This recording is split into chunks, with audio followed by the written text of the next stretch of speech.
los procesos licitatorios. La segunda instancia trató sobre roles técnicos de Mejor Niñez.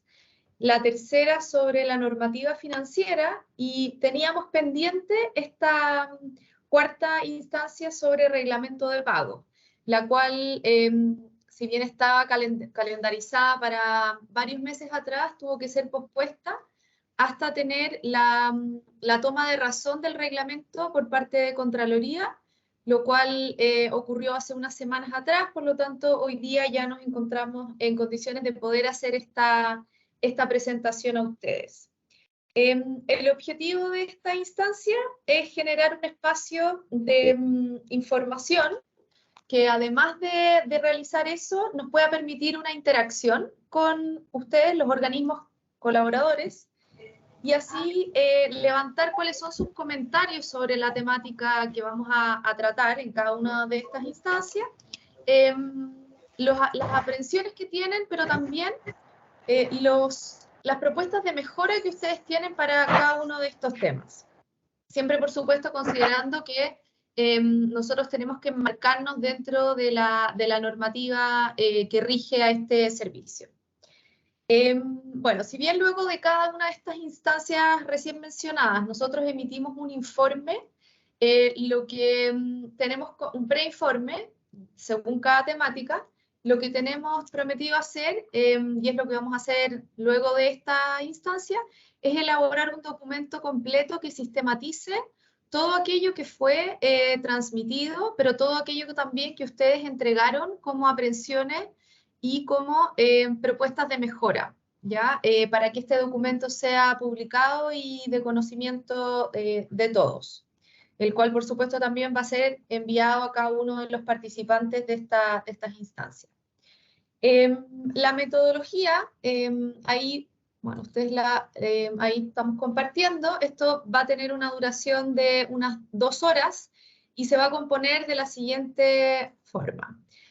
Un primer bloque donde vamos a tener una exposición sobre el reglamento de pago. Nosotros, en la inscripción que ustedes realizaron, recogimos las preguntas que realizaron, y en base a eso y, bueno, otras informaciones, construimos la presentación para así tratar de abordar la mayor cantidad de preguntas que ustedes ya tienen.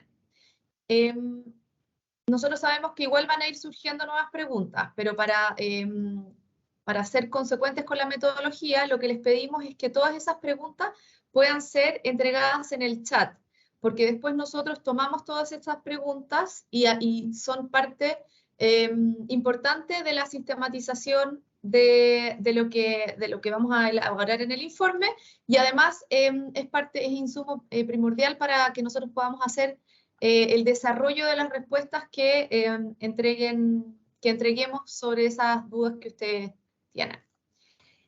Bueno, entonces, como decía, vamos a tener un primer bloque, que es la exposición del tema, para luego irnos a salas más pequeñas, de unas 10 personas aproximadamente, donde vamos a poder conversar con mayor profundidad, y habrá un mediador de Mejor Niñez, el cual va a ir entregando la palabra para que ustedes puedan ir entregando estos comentarios, aprehensiones, y luego ir pasando a las propuestas de mejora. Nuestro mediador va a ir sistematizando toda la información, y esto además, bueno, queda grabado, por lo tanto podemos acceder a ello. Ya. Y luego de esto, ahí cuando estemos en las salas chicas, la idea es que ustedes puedan elegir a un representante para que en el tercer bloque esa persona sea la que exponga algunas de las conclusiones más importantes que fueron desarrolladas por el grupo pequeño. Esa es más o menos la dinámica, y ahora me gustaría presentarles a quienes van a exponer el día de hoy. Es un trío, son 3 mujeres, María José Martínez, que es abogada de la Fiscalía, Sandra Rodríguez, que es la jefa de unidad de convenios y transferencia, y Daniela Santis, que es la jefa subrogante de la unidad de planificación y gestión de la oferta. Ellas 3 han sido parte fundamental del desarrollo de este reglamento, por lo tanto, son las personas más capacitadas para poder entregarles hoy día la información. Nuevamente les agradezco la convocatoria y esperamos sea un momento muy provechoso donde se puedan aclarar las dudas que ya traen. Adelante, no sé quién parte, pero adelante y muchas gracias.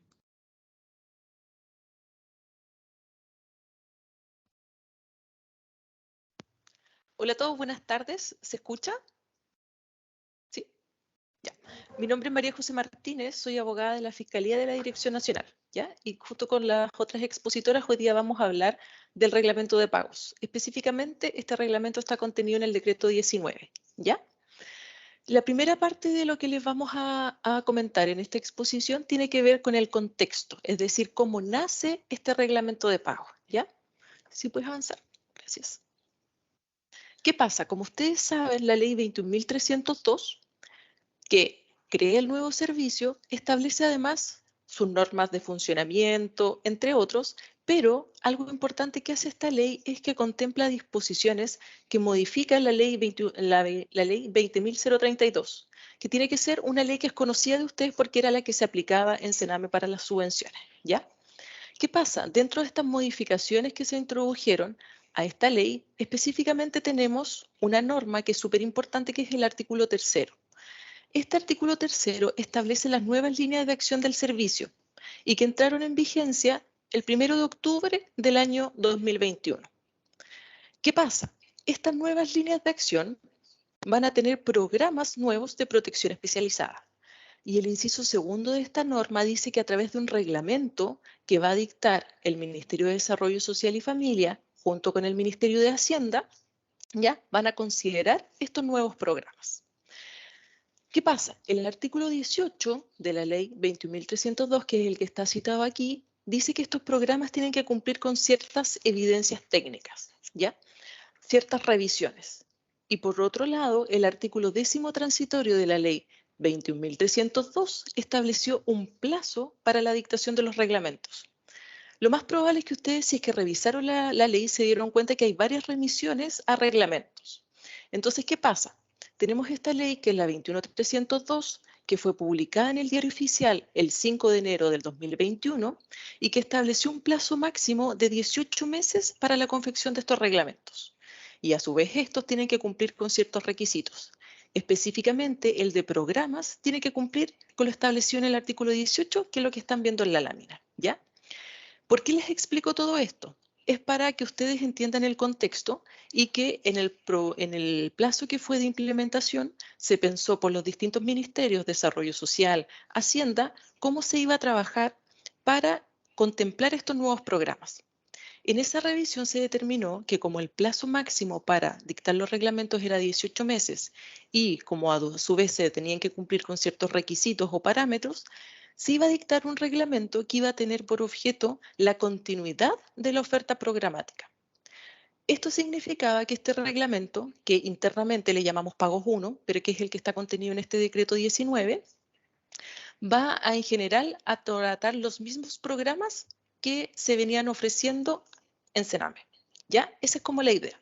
Entonces, este reglamento tiene por objeto darle continuidad a todas estas prestaciones que se están otorgando, mientras se está tramitando un reglamento que va a tener toda la oferta programática nueva. ¿Por qué? Porque este reglamento tiene que pasar por revisiones de distintas instancias. Y actualmente les aprovecho de comentar en qué lo que está. Ya fue revisado por la UNICEF, corresponde que sea revisado también por la Defensoría de la Niñez, por la Subsecretaría de la Niñez, entre otros. Entonces, este reglamento, que va a ser uno nuevo y que va a tener los nuevos programas, está en tramitación, ¿ya? Entonces, teniendo en consideración eso, que tenemos un reglamento que es el que está en el decreto 19, que es de continuidad, y que después vamos a tener uno definitivo, en estos momentos les voy a explicar la estructura de este reglamento, que es el que tenemos actualmente y que, como les decía, internamente entendemos que es nuestro Pagos 1. Sí. Ya, la estructura de este reglamento.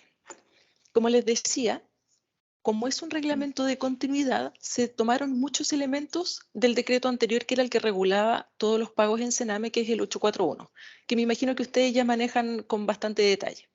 Entonces, este reglamento, ¿cómo se estructura? Tiene 2 títulos y más disposiciones transitorias.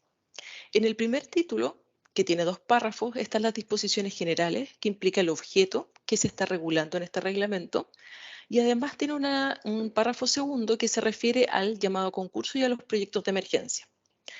El llamado a concurso que corresponde a través de las bases y en este caso en específico se regulan los proyectos de emergencia que más adelante van a ser explicados con mayor detalle, ¿ya? Pero la potestad reglamentaria en este caso es la que deriva del artículo 30 de la ley 20.032 que establece estos proyectos de emergencia. Le voy a ir dando las referencias de los artículos para que las vayan anotando por si las necesitan y cualquier duda después puedan hacernos las consultas pertinentes, ¿ya? Luego tenemos un título 2 que es del valor de los aportes financieros del Estado y este se estructura con 3 párrafos. El primer párrafo que es del método de cálculo del aporte financiero y otros elementos que lo que contempla va a tener los criterios que son aplicables y la fórmula de cálculo. Los criterios son los mismos que consideraba el 841, es decir, edad, complejidad, discapacidad, zona y cobertura, ¿ya? Son los mismos. Y como les decía anteriormente, se utilizaron los mismos parámetros que el decreto 841, sin perjuicio que para el reglamento que se está tramitando se están revisando y verificando si van a ser considerados de la misma manera o se van a actualizar, ¿ya? Y están a su vez las fórmulas de cálculo para las distintas líneas de acción, que también se va a explicar en esta presentación en un ratito más. Luego tenemos un párrafo segundo que contempla la forma de pago del aporte financiero, que también es bastante similar al 841 en el sentido de que establece que los pagos van a hacerse los días 15 de cada mes y va a partir desde el mes siguiente al inicio de la ejecución del convenio. Y luego en el párrafo tercero, que trata de las rendiciones de cuenta, aquí un punto importante, en general es bastante similar al 841, pero lo que sí se diferencia es en el artículo 30 y que como ustedes habrán podido ver, la diferencia es grande porque en este caso, cuando estamos hablando de los reintegros, hay una norma que es absolutamente distinta a lo que establecía el 841 y aquí el artículo 30 dice que en el caso de que resulten excedentes o saltos de los aportes financieros no utilizados al término del proyecto, estos deben ser restituidos. Y aquí yo me imagino que ustedes ya tienen conocimiento del dictamen de Contraloría y por eso esta modificación en esta norma, ¿ya? Finalmente, hay disposiciones transitorias que, como su nombre lo dice, vienen a revisar y a determinar cómo se van a regular algunas situaciones que vienen desde convenios firmados por Sename, ¿ya? En las disposiciones transitorias hay 2 partes súper importantes. Una, para que ustedes lo tengan en consideración, la ley 21.302 dentro de sus artículos transitorios establece el artículo 3 transitorio. ¿Por qué es importante esta norma? Porque dice que los convenios que fueron suscritos con Sename se van a continuar rigiendo por sus mismas normas, sin perjuicio de que van a ser revisados para aplicar los nuevos estándares. Entonces, el artículo 2 transitorio de este decreto 19 dice que estos convenios van a ser revisados para que cumplan los estándares del artículo 30 de la 20032, es decir, el 75% de los profesionales y técnicos y además cumplir los requisitos de los peritajes, ¿ya? ¿Por qué es importante? Porque una vez que estos convenios se revisen, vamos a poder pagar en vez de USS en UF, ¿ya? Importante también es destacar que a pesar de que se haga este cambio, ningún proyecto debería percibir un monto inferior al que recibía anteriormente. Y para eso sí se dejó expresamente estipulado en el artículo 2 transitorio, y se los leo porque dice que lo anterior en ningún caso significará un aporte financiero del Estado inferior al estipulado en el respectivo convenio. Entonces este es un punto súper importante. Y otro punto importante dentro de las disposiciones transitorias está el artículo 3 transitorio y que tiene relación con los FAE. Como ustedes saben, en Sename el FAE iba un FAE más un PRO que eran de la línea de programas. En el servicio, FAE es parte de la línea de cuidado alternativo, es un programa de la línea de cuidado alternativo. Entonces se contempló una disposición transitoria que me permitiera pasar estos 2 programas, que era el FAE más el PRO, a la línea de cuidado alternativo y considerarla como un solo programa. Y se va a seguir regulando después de acuerdo a esta normativa, ¿ya? Entonces, como les decía, estas 2 disposiciones transitorias son súper importantes. Cualquier duda al respecto, la idea es que nos puedan ir escribiendo en el chat, que va a estar abierto para sus consultas. Y varios puntos de los que yo les mencioné anteriormente van a ser conversados con en mayor completitud dentro de la presentación, ¿ya? Y como les decía anteriormente, cualquier duda la van anotando en el chat y con posterioridad nosotros las vamos a contestar. Ahora dejo a Sandra que va a continuar con la presentación. Ya. Bueno, muy buenas tardes.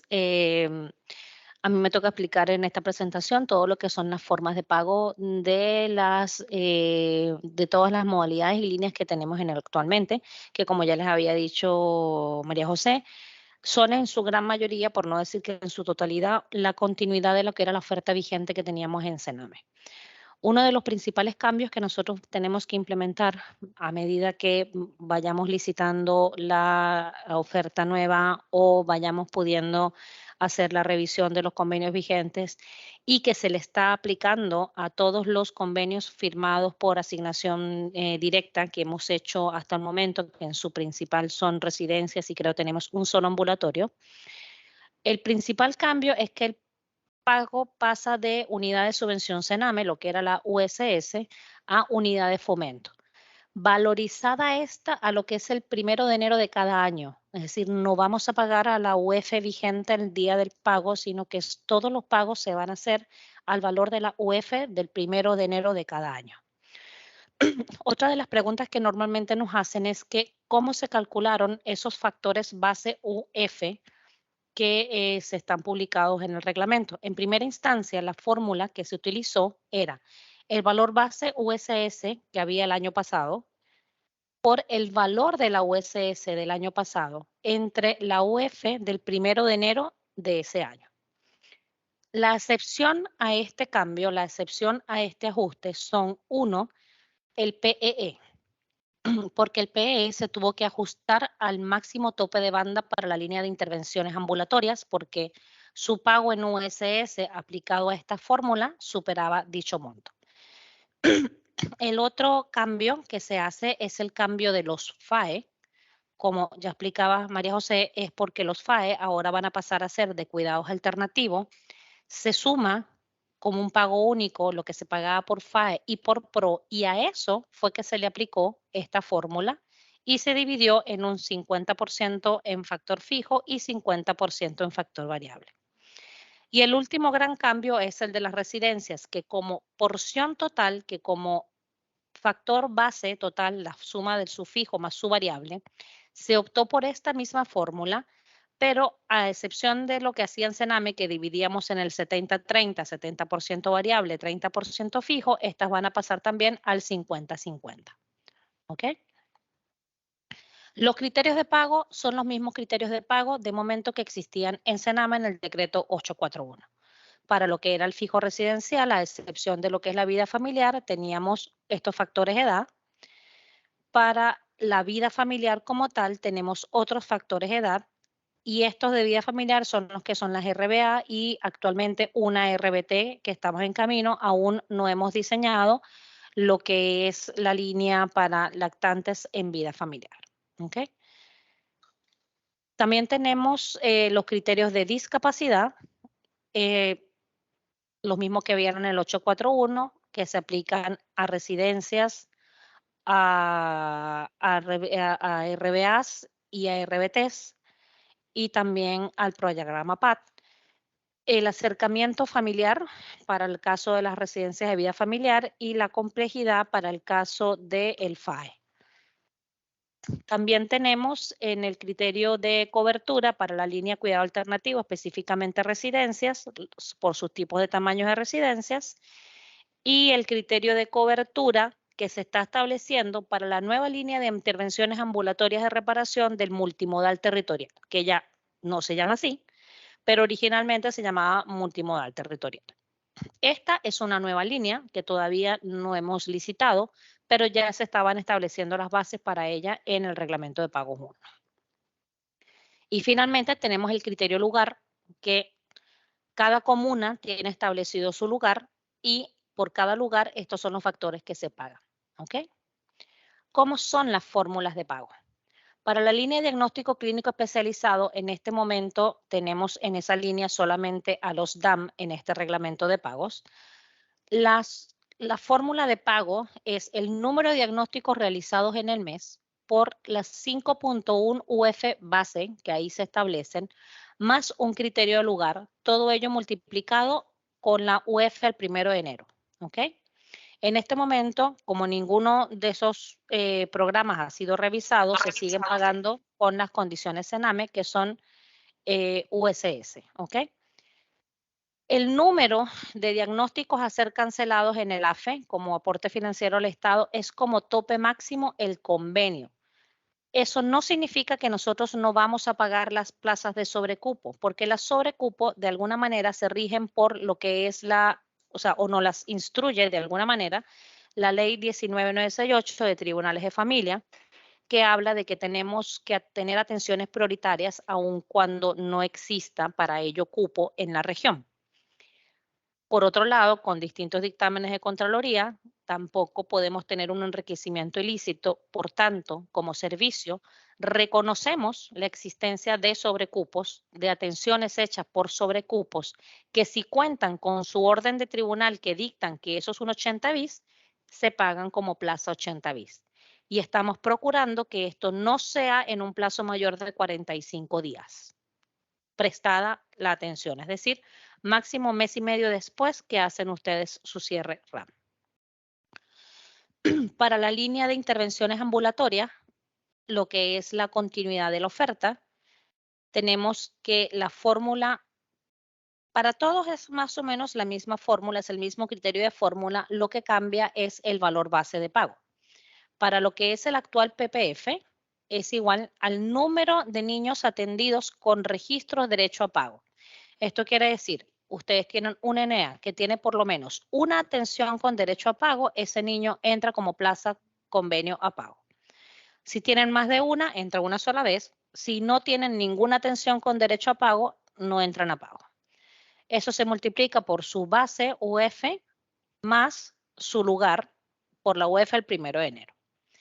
El caso de los PAD es exactamente el mismo criterio al principio, NNA atendidos con registros con derecho a pago por las 3.68 UF base, con uno más el 42.5% de discapacidad que se le paga a los niños con registro de discapacidad grave, más el porcentaje de lugar. Igual con la UF al 1 de enero de cada año. Los programas de protección especializada componen una serie de modalidades que existían en CENAME, que tenemos todavía de arrastre, que son los PAD, los PDE, los PDC, PEC, PIE, PRM, más los adosados residenciales e inclusive en este momento el PRO. En este momento todavía el PRO se considera en esto, pero una vez que logremos hacer los cambios, el PRO desaparece. Y es igual, número de NNs atendidos con un derecho a pago por el 5.52 UF por su factor lugar más por la UF al 1 de enero. PRI, si bien también son de esta misma línea de protección especializada, se destacaron aparte porque en primera instancia se pensó considerar que los PRI eran parte de adopción. No obstante, por el criterio, por la forma y por el diseño de los PRI, más bien los PRI siguen siendo intervenciones ambulatorias de reparación. Y finalmente tenemos a los PEE, que son los que les comentaba, que son los únicos que no tienen la norma del cambio porque su norma de cambio, dado las USS bases que se le pagaban, superaban el porcentaje máximo de la ley y en este momento entonces se le dejó como tope el 8.7%. ¿Okay? En las modalidades nuevas, tenemos lo que es el programa de acompañamiento familiar territorial, que en el reglamento de repente sale como multimodal territorial. Su lógica es la misma. Los números de NAN atendidos con derecho a pago por las 4,1 UF más un porcentaje de zona por la UF del 1 de enero. Este programa aún no está en vigencia porque no hemos sacado todavía la licitación que los compone. Tenemos el programa terapéutico especializado, que antes se llamaba, o en el reglamento se establece como el programa de intervención integral, que también en algunos momentos se le llamó el polivictimización. Mismo criterio, número de NAN atendidos con derecho a pago por 8,7 UFs más una zona, más sea, por la UEF al 1 de enero. El número de plazas a pago se determina, como les había comentado, según ANEAs atendidos con al menos una atención con derecho a pago y teniendo igual como tope máximo el tope de plazas convenio. Mismo criterio también aplica si efectivamente se hacen atenciones por sobre las plazas convenidas y estas cuentan con una orden de tribunal 80 bis, este pago se hace con pago 80 bis, que les insisto, estamos procurando que no sea mayor a 45 días. Finalmente la línea, bueno, no, finalmente no, porque después me queda de opción. La línea de cuidados alternativos. En la línea de cuidados alternativos, en general para los centros residenciales, tenemos el número de plazas convenio por 8,7 UF, que es el 50% del tope máximo para las residencias, más, o sea, por uno más los factores aplicables a la porción fija. Por eso es que aquí es número de plazas convenio, no número de atenciones. Eso más la parte variable que se calcula por el número de días atendidos del niño. Recuerden que cuando ustedes hacen los registros en las residencias, registran las atenciones, las distintas atenciones o no atenciones o ausencias de los niños por día. Entonces se suman todos esos días atendidos y se divide entre la cantidad de días vigentes de ese proyecto en el mes. Y eso da un número de plazas variables equivalentes a pago. Eso por 8,7 UF, que es el 50% variable, por 1 más todos los factores aplicables a la porción variable y todo eso multiplicado por la UF al 1 de enero. Para cada residencia, ¿qué factores son aplicables en el fijo o en el variable? Bueno, para las residencias para mayores tenemos cobertura y lugar. La cobertura según la cantidad de plazas que explicamos anteriormente. Y para el factor variable solamente tenemos lugar. Para las residencias de lactantes y preescolares, en el fijo tenemos igual cobertura y lugar, y en el variable tenemos lugar y edad. Para las residencias de discapacidad tenemos cobertura y lugar, y para el variable tenemos lugar y discapacidad. Las residencias especializadas, igual cobertura y lugar, y en el variable tenemos lugar y complejidad.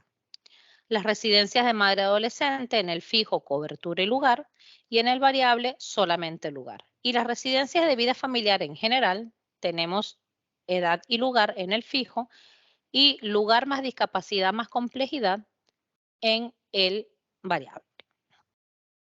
En la misma línea de cuidados alternativos, pero ahora pasando a los FAE. El FAE va a tener también esta lógica de pago. Número de plazas convenio, porque esta es la parte fija, por 5,45 UFs con 1 más lugar, más número de niños atendidos con registros de derecho a pago. Aquí es la misma lógica que tiene actualmente el FAE. Si el NNA tiene por lo menos una atención con derecho a pago, ese niño es contemplado como plaza a pago y es lo que se suma en el variable.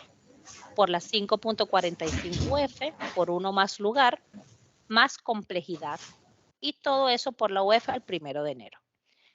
Al igual que con todos los criterios anteriores, si para la línea de cuidados alternativos se hacen atenciones sobre convenio y estas cuentan con una orden de tribunal que dicta que ellos 80 bis, la pagaremos como plaza 80 bis. Es decir, si tienen una orden de tribunal 80 bis, no importa si hacen atenciones más allá, porque se les van a cancelar. Y estamos procurando que no sea más allá de 45 días. Finalmente, para la línea de adopción, estas son todas nuevas modalidades que de momento no hemos todavía licitado y por lo tanto no se han ejecutado.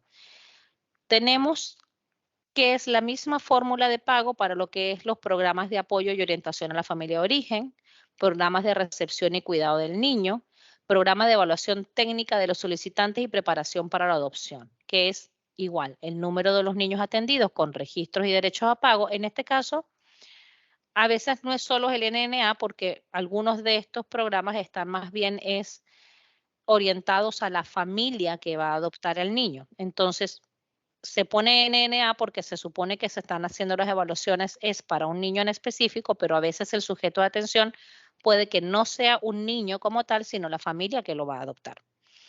Eso por 1.3 UF más lugar por la UEF al 1 de enero. Y tenemos también el programa de acompañamiento adoptativo, que es exactamente los mismos criterios, el NN atendido con registro con derecho a pago, con su tope de banda para el caso de los proyectos de adopción, que es la 5 UF, con un factor zona y su UF al 1 de enero. ¿Ok?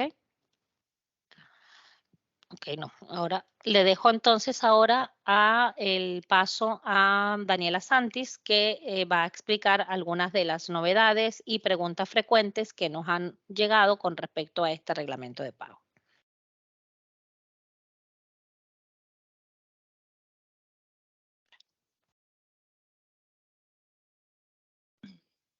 Hola, buenas tardes. ¿Se escucha? ¿Sí? Ya. Yo les voy a explicar el procedimiento licitatorio de acuerdo a este reglamento de pago actual, que como ustedes sabrán es de transición. El proceso licitatorio que se va a hacer de acuerdo a este reglamento de pago va a ser solamente para los proyectos que están con resolución de urgencia actualmente y los proyectos que tienen término hasta fines de julio de este año, ¿ya? Para que lo tengan súper claro por si no sale algún proyecto de ustedes.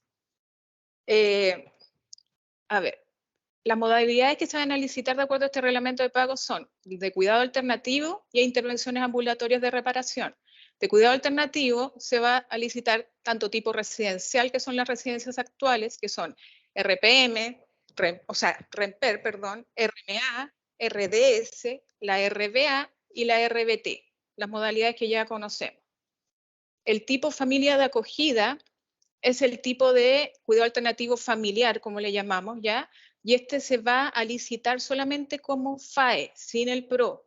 Esto quiere decir que el monto financiero del PRO va a estar contenido dentro del FAE. No es que se les vaya a quitar presupuesto ni nada, sino que va a estar todo contenido dentro de un solo programa que es el FAE. Lo otro que se va a licitar después de cuidado alternativo son las intervenciones ambulatorias de reparación. Entonces se van a licitar todos los programas de protección especializada, ya tanto los PIE, los PPF, PAD, PRM, incluso los mismos adosados están dentro de este programa de protección especializada.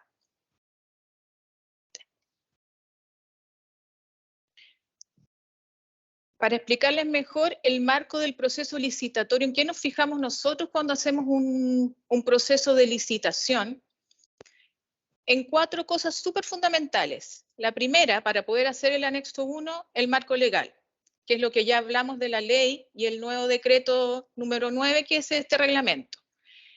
Lo segundo que nos fijamos es el presupuesto asignado por modalidad, ¿ya? Si hay recursos adicionales, evidentemente que tendremos que ampliar obviamente el rango de licitación, pero generalmente, como se ha dado ahora la tónica, no hay muchos recursos adicionales y terminamos bajo el mismo paraguas presupuestario que tenemos siempre, ¿ya? El tercer fundamento son los lineamientos técnicos del servicio, ¿ya? El hecho de que, por ejemplo, las residencias sean más cercanas a residencias de vida familiar es un lineamiento técnico del servicio, ¿ya? Que los rangos etarios sean bastante más cortos, ¿ya? Que no se mezclen residencias, por ejemplo, no hay residencias mixtas, sean masculinas o femeninas, también es un lineamiento técnico del servicio. Y el cuarto sería un levantamiento de diagnóstico regional territorial. Nosotros cada vez que licitamos, volvemos a mandar el anexo a las regiones para que las regiones vean con su territorio, en la realidad misma, qué es lo que se necesita y qué está faltando, ¿ya? Generalmente nosotros hacemos el diagnóstico regional territorial, lo hacemos 2 veces en el año, pero obviamente, como el anexo 1 es totalmente movible, puede variar eso, por lo tanto, siempre en cada licitación igual lo volvemos a mandar, cosa que las regiones nos pongan sus apreciaciones y lo que realmente necesitan.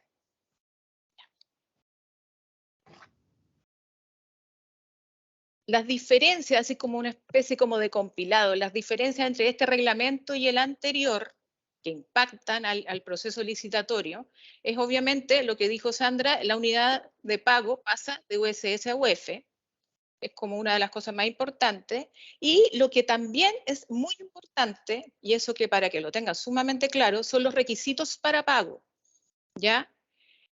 Este requisito es sumamente importante que voy a decir, que es contar con un 75% del personal del equipo, tanto técnico como administrativo, conformado por profesionales y o técnicos de nivel medio, ¿ya? Tienen que contar con ese 75%, todo lo que va en la nómina de conformación del equipo, cada vez que se presenta la nómina en cada concurso, ¿ya? Tienen que tener un 75% del personal del equipo que tiene que ser profesional o técnico de nivel medio, ya tanto administrativo como técnico. El tercero es que en cuidado alternativo, obviamente, si eso es un impacto bastante grande, el pago se realizará por plaza convenida con un factor fijo de 50% y en el factor variable también un 50%, que eso es una diferencia bien grande, porque si se acuerdan en Sename era de un 70% el fijo y un 30% el variable, ¿ya? Aquí se subió bastante más el fijo. Y el cuarto es el cuidado alternativo tipo familia de acogida, que se licitará sin programa de protección especializado, tal como lo dije delante, es el FAE. Solamente se licitará el FAE y no necesitará el PRO, porque el PRO, la atención del PRO y el monto presupuestario del PRO va a estar contenido en el FAE. La otra diferencia muy grande de este reglamento son los casos de proyectos de emergencia. Si se recuerdan, en Sename los proyectos de emergencia eran solamente para catástrofes, ¿ya? Si había una subida de mar, o ya no sé, caída de lava de un volcán, ese tipo de incendio, ese tipo de catástrofe. Ahora, en este reglamento se abre bastante más el espectro de casos de proyectos de emergencia, que en cierta forma son los que se estaban viendo hasta ahora, pero ahora ya están puestos en un reglamento, que son el caso de peligro, desastre que pueden afectar la vida o integridad de los niños. Esto se refiere, por ejemplo, a los casos de infraestructura, que es como lo mismo que teníamos ya, son incendios, qué sé yo, o incluso más mantenciones ahí, ¿ya? Y los otros son casos para apoyo terapéutico de personal especializado para la atención al estado de salud crítico del niño. Esto se refiere a la contratación, por ejemplo, de un TENS, como lo hemos estado viendo también. El tercero, casos de alta complejidad que impliquen riesgo vital para sí o terceros y sea necesaria la atención en una red privada de salud. Esto siempre y cuando ya se esté cubierta la red pública de salud, ¿ya? O sea, si la red pública de salud ya está cubierta y no tiene como para atender al niño, ahí recién se va a acudir a la red privada. El cuarto son casos de alta complejidad. Casos de alta complejidad que requieran de un proyecto de emergencia para dar continuidad al caso anterior de una residencia. Eso es, por ejemplo, cuando necesita la atención en un hospital, un niño está hospitalizado y después necesita mantener esa misma atención, pero en la residencia o en la familia acogida, por ejemplo, ¿ya? Lo otro es que el tope para estos proyectos de emergencia son de 1.200 UF, ¿ya? Y todo obviamente valorizado el 1 de enero de cada año, por proyecto de emergencia, obviamente. Ahora mi compañera va a explicar las preguntas frecuentes. Ya, recibimos varias de las consultas que ustedes habían formulado, sistematizamos y las que eran más recurrentes son las que contemplamos en estas láminas. De todas maneras, y tal como les hemos dicho en la exposición, cualquier cosa, lo que no esté aquí, nos van haciendo las consultas en el chat y después se les va a contestar. La primera pregunta dice que ¿por qué se llaman aportes financieros del Estado? Y aquí les explico un poco cómo funcionó y cómo se tramitó esta ley en el Congreso.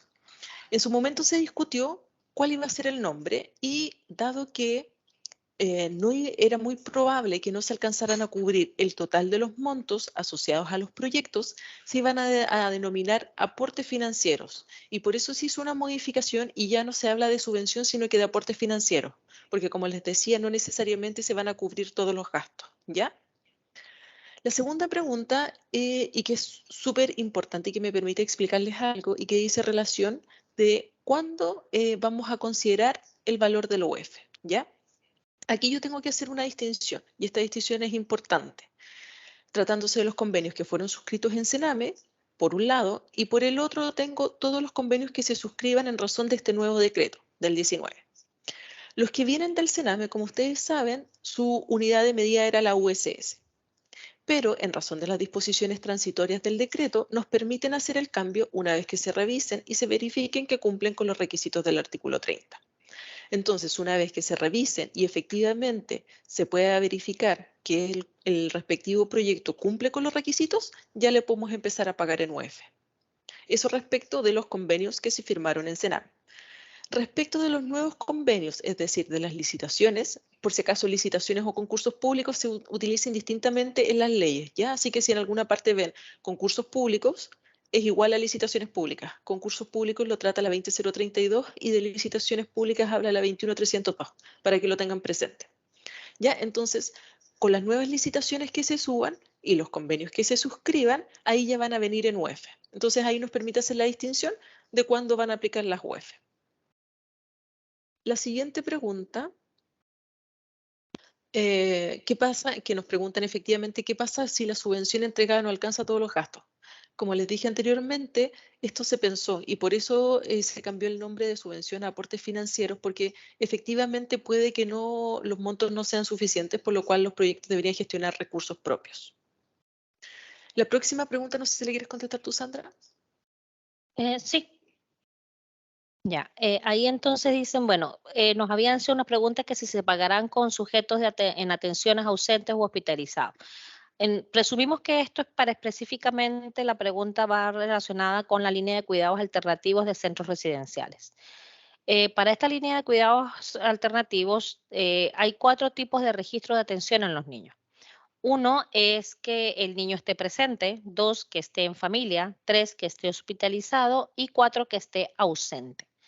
Las 3 primeras opciones son opciones pagables, porque se supone que el niño, en el primer caso, está durmiendo, está pernoctando en la residencia. En el segundo caso, por una orden de tribunal, probablemente está con el proceso de acercamiento familiar y por lo tanto está pernoctando con su familia.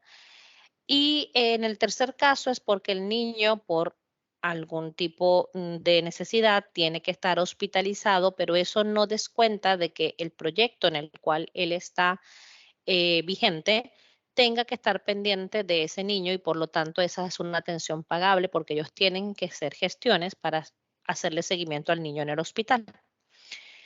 Esas 3 primeras opciones son pagables y finalmente la que no es pagable es ausente porque se supone o de las premisas técnicas el criterio de ausente es de alguna manera cuando no sabemos dónde está el niño, que pasa sobre todo en residencias probablemente más de adolescentes que cuando los niños se nos escapan. Vamos a estar claros que eso es una realidad que por desgracia tenemos. Entonces las 3 primeras son pagables y la última no. Ahí también entonces, siguiendo con este tipo de preguntas, estaba que si los convenios firmados con Senames mantendrían su subvención o tendrán aumentos, como ya explicaba María José, hasta tanto no hagamos la revisión, ellos van a tener exactamente las mismas condiciones que se encontraban vigentes al momento de su firma. Y también establecido en el transitorio, aun cuando nosotros hagamos el cambio y la revisión, en ningún momento puede significar que le paguemos menos. Entonces, como mínimo, van a recibir, si se hace la revisión del convenio firmado en Sename, el mismo monto que se les estaba pagando hasta el momento. ¿Cuál es la regulación de las resoluciones de urgencia? Tenemos una resolución exenta número 32 del 19 de enero del año 2022 que regula el proceso de las denominadas RU. Las RU, les recuerdo, y si bien eso es un léxico muy propio, muy interno, es cuando se autoriza a seguir funcionando a un proyecto más allá del término de su convenio porque como servicio no podemos dejar de tener esa oferta y por lo tanto el OCA, si así lo dispone y si así está dispuesto, que tenía el proyecto que terminó su convenio, siga funcionando bajo las mismas condiciones de su convenio, pero con una autorización excepcional. Y esto se regula a través de esta resolución exenta. Respecto al factor complejidad, ¿quién determina si corresponde o no dicho factor? Esto presumimos que se habla de lo que son las residencias de vida familiar, modalidades RBA o RBT, y la complejidad de ese modelo la da las órdenes de tribunal de acercamiento familiar, es decir, quien determina, en definitiva, si ese factor se paga o no se paga es cuando el tribunal instruye que se haga el acercamiento familiar con la familia. Una vez nos entrega ese validador de esa orden de tribunal como servicio, es que nosotros comenzamos a pagar ese factor. El factor zona, ¿cómo se determinaron esos porcentajes? ¿Qué criterios se utilizó? Y si se está analizando la posibilidad de actualizarlos. Bueno, esos en su momento se dictaron en Sename. Como ya les decíamos, los factores que ocupamos eran los mismos factores que estaban en el decreto 841. En su momento analizaron lo que era suma extrema, aislamiento y condiciones socioeconómicas, entre otros. Y efectivamente en los actuales momentos para el reglamento de pagos número 2 se está analizando su revisión. ¿Okay? Creo que eso era todo. Eso es todo por el lado de nosotros. Espero que haya sido de provecho esta exposición, que les haya podido aclarar varios de las consultas o